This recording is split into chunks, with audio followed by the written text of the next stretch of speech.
साक्रीत पुरवठा विभागाचा दणका, घरगुती गॅसचा गैरवापर करणाऱ्यांवर कारवाई. घरगुती गॅस बेकायदेशीरपणे व्यावसायिक कामासाठी वापर करत असताना कारवाई. जागतिक युद्धाच्या सावटाखाली सध्या गॅसचा तुटवडा निर्माण झाला असताना दुसरीकडे घरगुती गॅसचा व्यावसायिक वापर करणाऱ्यांचे धाबेदान आणले. साक्री शहरात पुरवठा विभागानं अशाच एका गैरप्रकारावर मोठी कारवाई केली. पश्चिमात्य युद्धाच्या पार्श्वभूमीवर सध्या देश आणि राज्यात घरगुती तसंच व्यावसायिक गॅसचा मोठा तुटवडा जाणवतोय.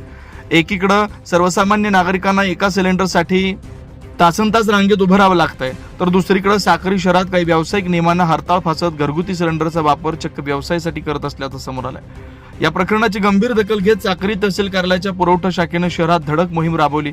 जिल्हा पुरवठा अधिकारी व तहसीलदार साहेबराव सोनवणे यांच्या मार्गदर्शनाखाली पुरवठा निरीक्षक विशाल कांगणे, मंडळ अधिकारी हेमंत लोंढे, सुनील साळुंखे, पुरवठा लिपिक भूषण पाटील, तलाठी सुजित पाटील, कोतवाल कुंदन सैदाने, दीपक सोनावणे या पथकाने कारवाई केली.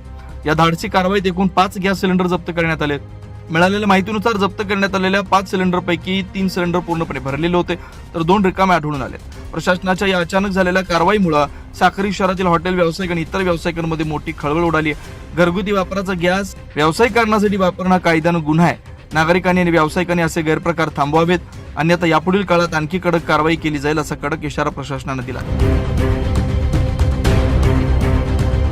24 लाईव्ह महाराष्ट्र न्यूज साठी जितेंद्र गुरव, धुळे जिल्हा.